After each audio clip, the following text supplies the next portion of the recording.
সকালে কর্মব্যস্ততা ফেলে আপনারা এখানে উপস্থিত হয়েছেন, সেজন্য আমি প্রথমে আপনাদের প্রতি ধন্যবাদ জ্ঞাপন করছি। আপনারা এই গরমের মধ্যেও বসে সব আলোচনা শুনেছেন।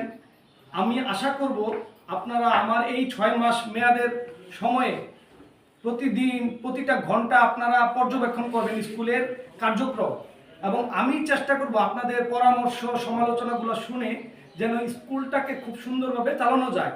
6 মাস খুবই অল্প সময়, এর মাধ্যমে হয়তোবা আমি কোনো একটা কাজ সমাধান করতে পারবো না, কিন্তু অনেক কাজই শুরু করতে পারবো। তো শুরুটা যদি ভালো হয় তাইলে আশা করি শেষটাও ভালো হবে। কারণ হচ্ছে আপনারা জানেন মর্নিং শোজ দ্য ডে, সকালের সূর্যটা যদি ভালোভাবে উঠে আমরা আশা করি যে সারাদিন ভালোভাবে কাটবে। তো আমি চাই এখানে যারা উপস্থিত হয়েছেন, আমার অভিভাবকবৃন্দ, আমার বন্ধুবান্ধব, আর এখানে আছেন আমার শ্রদ্ধেয় স্যারেরা, এই স্কুলে বর্তমানে আমার 4 জন সরাসরি শিক্ষক এখনও রয়েছেন।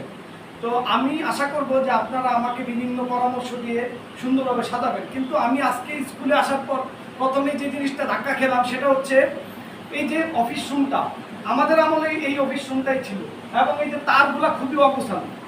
আমাদের প্রথমত যে কাজটা করা দরকার সেটা হচ্ছে শিক্ষার পরিবেশটা যেন সুন্দর থাকে। এখন আমি শিক্ষার পরিবেশটা সুন্দর না নিয়ে যদি এখানে অন্যান্য কাজ নিয়ে ব্যস্ত থাকি তাহলে কিন্তু হবে না।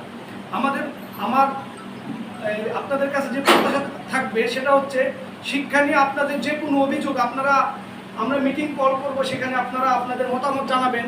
যদি মিটিংয়ে আপনারা কেউ সরাসরি কোনো কিছু বলতে নাও চান, ব্যক্তিগতভাবে আমি আমার মোবাইল নাম্বার সবাইকে দিয়ে দিব, ইমেল দিয়ে দিব, আপনারা যোগাযোগ করবেন, আমাকে পরামর্শ দেবেন, এবং আপনাদের পরামর্শ শুনে আমি চেষ্টা করব সুন্দরভাবে এই স্কুলটাকে পরিচালনা করার জন্য। আসলে আমি পরিচালক হিসেবে আসি নাই, আমি এসেছি আপনাদের সহযোগী হিসেবে। আমি এখানে কোনো কর্তৃত্ব ফলানোর জন্য আসি নাই। আমি চাইবো আপনারা আমাকে ছেলের মতো, ভাইয়ের মতো, বন্ধুর মতো পরামর্শ দিবেন এবং দিক নির্দেশনা দিবেন। আপনাদের যে কোনো সমালোচনা আমি মাথা পেতে নেব। আরেকটা বিষয় হচ্ছে আমাদের এই স্কুলটা প্রতিষ্ঠা হয়েছে 1988 সালে।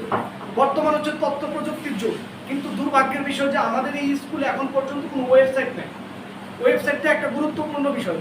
আপনি যদি একটা স্কুল এবং কলেজের ওয়েবসাইট না থাকে, তাহলে যে স্যাররা বলেছেন যে দূর দূরান্ত থেকে শিক্ষকরা আসতে চায় না, স্টুডেন্টরা ভর্তি হইতে চায় না। তো ভর্তি যে হবে এবং এখানে আসবে, তো আপনার প্রথমে যে জিনিসটা দরকার সেই জিনিসটা হচ্ছে এই স্কুলের অবস্থা, অবকাঠামোগত উন্নয়ন এবং এটা কীভাবে পরিচালিত হয় সেই জিনিসটা জানা।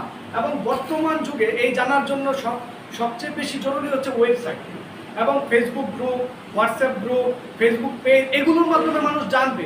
কিন্তু আমাদের গ্রামে এই প্রচারণাটা খুবই কম। তো আমরা চাইবো আমাদের এই কমিটির মাধ্যমে অন্তত একটা ওয়েবসাইট লঞ্চ করে দেয়া এই স্কুলের জন্য, যেন